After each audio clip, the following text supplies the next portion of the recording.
Hello, welcome to From the South. I'm Ana Marrero from the TeleSur headquarters in Caracas, Venezuela. We'll be with the news. Stay with us.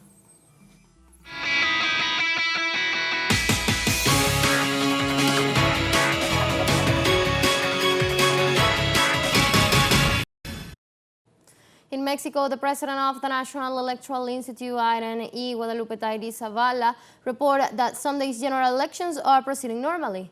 The executive of the Electoral Institute points out that as of midday, more than 149,000 places have been installed throughout the country, which represents 99.98%, while 99.50% of the installed booths have presented a first report already. Zavala emphasized that these numbers exceeded those reported in 2018 and 2021 elections. She also highlighted that the elections began without serious incidents, and the INE, together with the parties, is guaranteeing that every citizen has the opportunity to participate in the elections.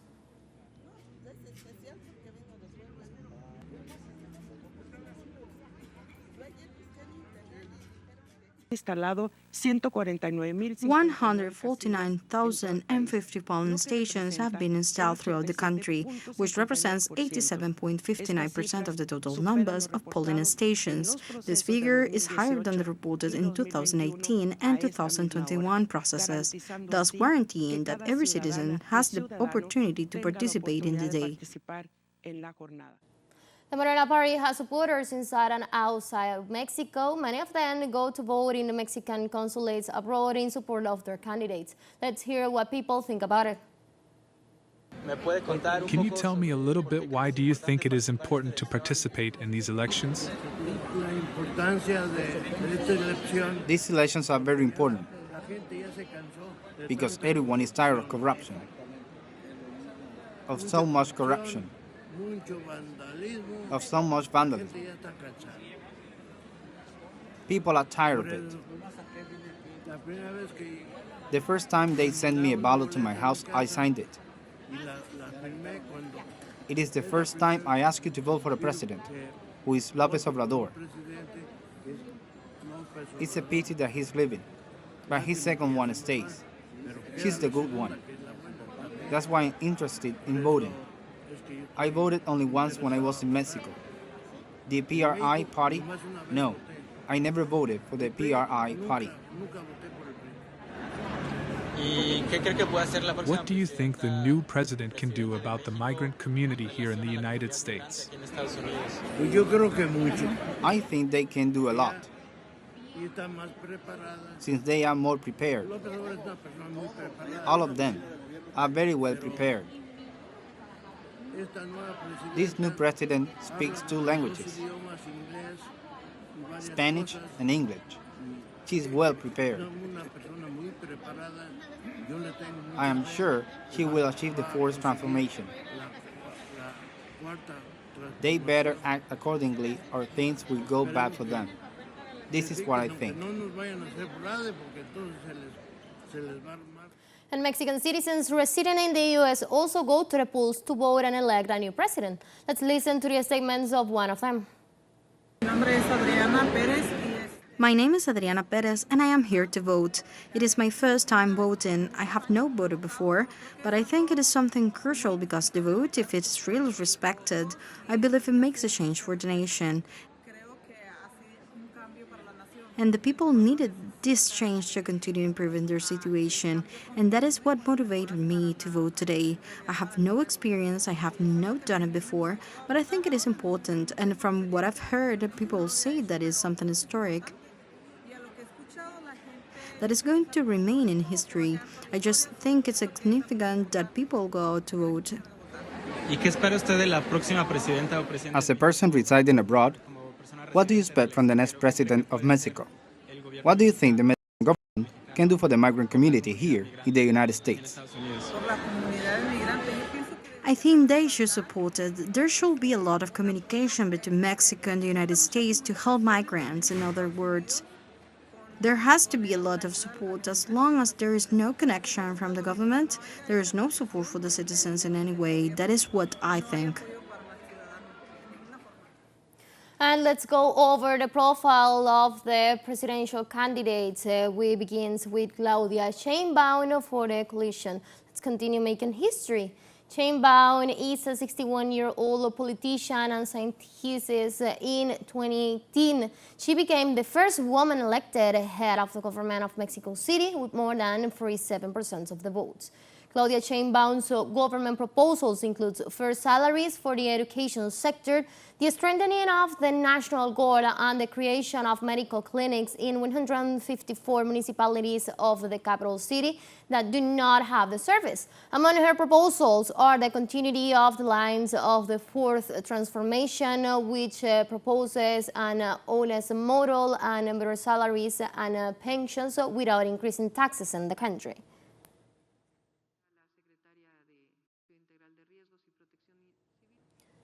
And now we go to the profile of opposition candidate Xochitl Galvez running for a coalition strengthen and hard for Mexico. Xochitl Galvez is a 61-year-old computer engineer, businesswoman, and Mexican politician. Galvez was in charge of the Office for the Development of Indigenous Peoples. She was candidate for governor of the state of Hidalgo and served as senator of the country in 2018.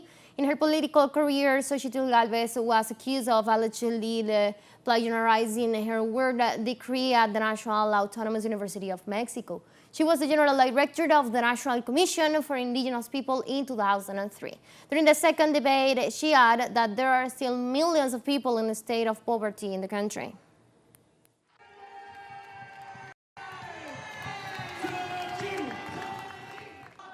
And finally, we have candidate Jorge Alvarez Maínez, a 38-year-old Mexican internationalist and politician running for the Citizens Movement Party.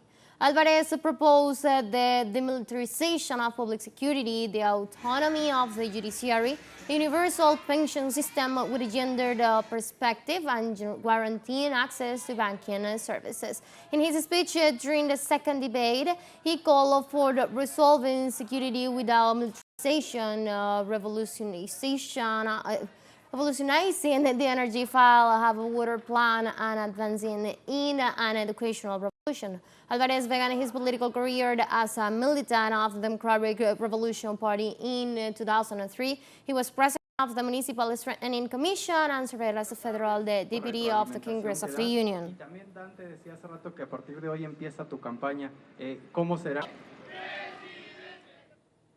And now Serbia elections are being repeated in several cities and allegations made by the political parties of irregularities in December 2023 voting.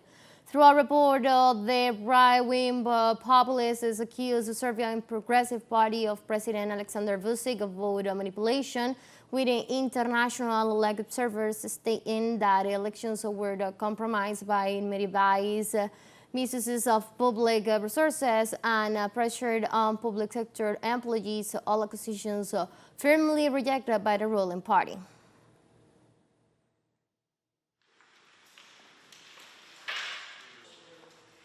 And in South Africa, after nearly all the ballots have been counted, the ruling African National Congress, ANC, has received a setback in Wednesday elections after losing the absolute parliamentary majority of the first time in 30 years.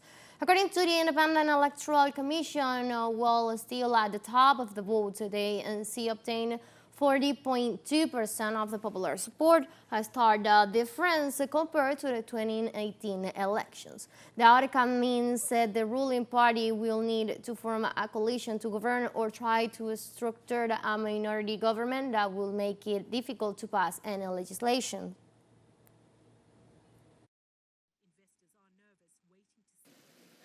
Our people have spoken. Whether we like it or not, they have spoken.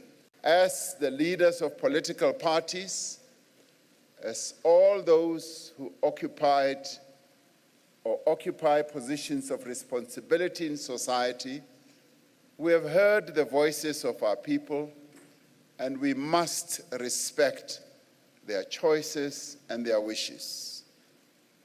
Over the past 30 years, we have strived together to build a country which everyone, black and white, man and woman, young and old, can call home.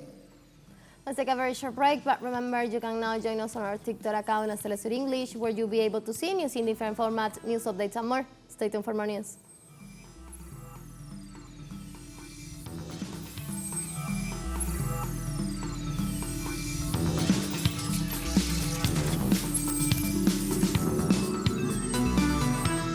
About 88% of the water sources in the occupied West Bank, depriving Palestinians their right to access clean water.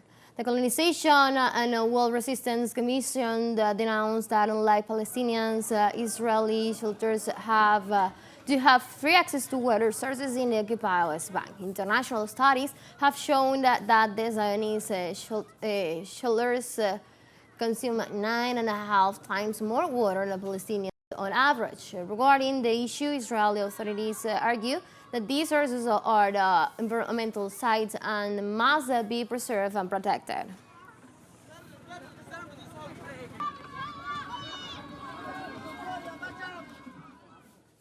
The number of victims in Palestine rise to 36,439 after the latest massacre perpetrated by the Israeli occupation forces. In this regard, local health authorities report 60 people dead and 220 injured during the last 24 hours. Meanwhile, ambulances and rescue teams are still unable to access the sites to recover and assist the victims trapped under the rubble.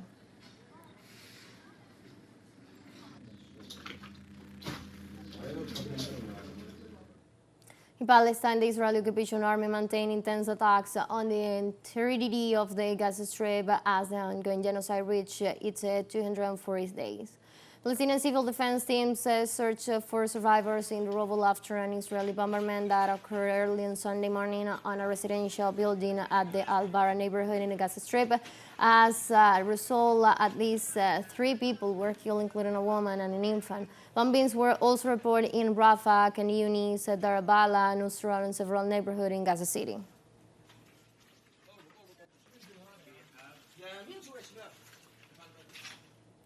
The World Health Organization approved a resolution condemning the indiscriminate Israeli attacks against medical and humanitarian facilities used exclusively for humanitarian purposes. The text was drafted by a group of Arab nations who denounced the violations of international law by the Tel Aviv regime. The amendment was approved with 102 votes in favor and 6 against, and it calls for an organization to investigate the effects of the conflict on the malnutrition of the Gazan people due to the intentional practices of leaving the civilian population without food.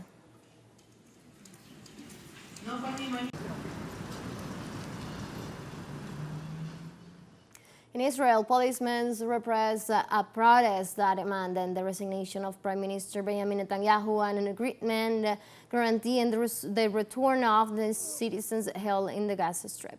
Police officers on horseback charged against protesters in Tel Aviv, where some 120,000 people demonstrate to demand that the government accept the ceasefire agreement announced on Friday by U.S. President Joe Biden. According to the local media, at least 7 people were arrested during the incident. The protests, which were replicated in several cities, also demand the resignation of the ultra-right-wing Prime Minister Benjamin Netanyahu and the holding of early elections.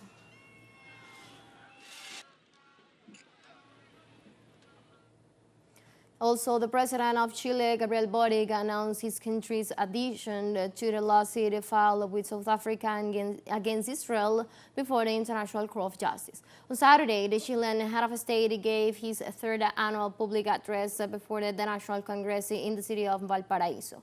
During the speech, Boric affirmed that his government condemns criminal violence, terrorism, genocide, and aggressions in all corners of the world.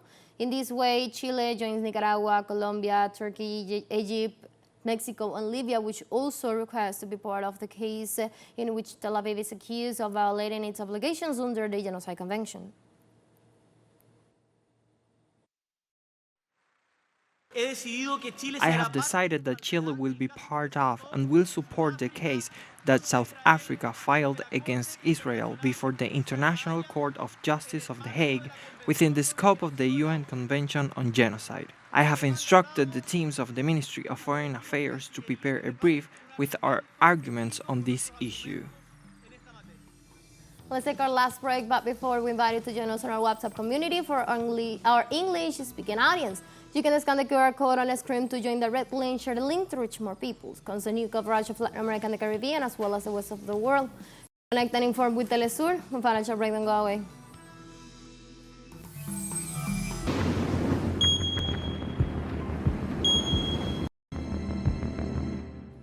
Welcome back. In Brazil, more than 2,300,000 people affected by rains are at risk of contamination due to the outbreak of diseases in the state of Rio Grande do Sul. The Brazilian Ministry of Health alerted that low river levels and flooding in urban areas have caused the spread of diseases such as leptospirosis, a condition transmitted by water contaminated with rotten urine.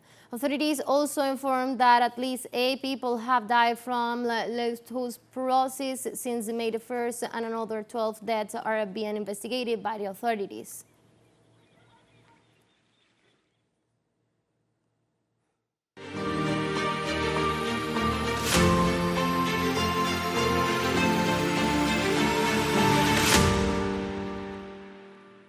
And the Russian armed forces report on the liberation of the village of Mogier in the locality of Donetsk as part of the special military operation to denazify in Ukraine.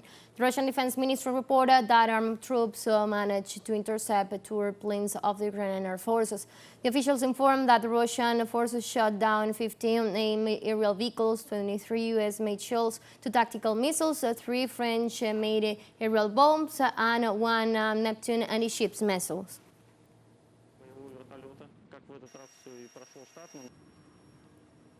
In Budapest, Hungary, demonstrators and government authorities held a peace march aimed to stop the European Union from entering into war with Russia. In this context, the Prime Minister of Hungary, Viktor Orbán, attached importance to preventing Europe from rushing into a war which could potentially destroy the continent.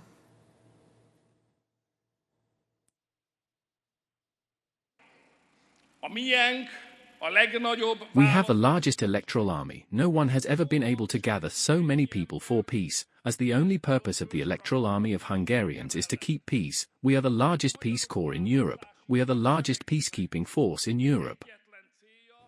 And in India, the Isna Ashari Youth Foundation organized a special program in Mumbai's Kesabog Hall to remember and honor Imam Khomeini to the anniversary of his passing. Imam Khomeini was a prominent leader of the Islamic world, and every year the people gather worldwide to commemorate his legacy and reflect on his significant contribution to the society.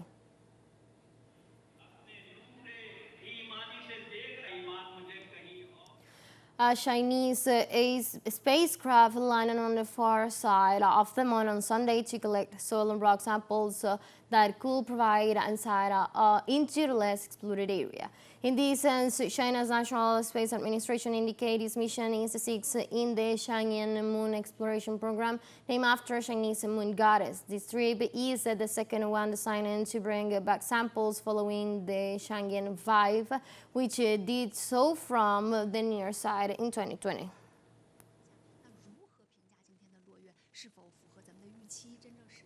And now changing topics, on Saturday in the United Kingdom, fans reacted to the final of the Champions League, where a Spanish league team, Real Madrid, defeated the German club Borussia Dortmund and won their 15th Champions League Cup. Let's listen now to the reactions of the fans. Disappointed because I think Dortmund play better than Madrid in the first half. They created better chances, but that's how Madrid works and that's how Madrid plays. If you don't kill them while you have the chance, you will be the one who gets killed.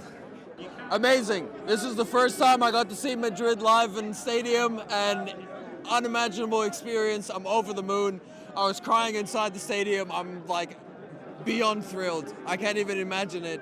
Can't even describe it in words, honestly. It's amazing. We have come to the end of this brief, but you can find this and many other stories on our website at telesurenglish.net. You can also join us on our socials.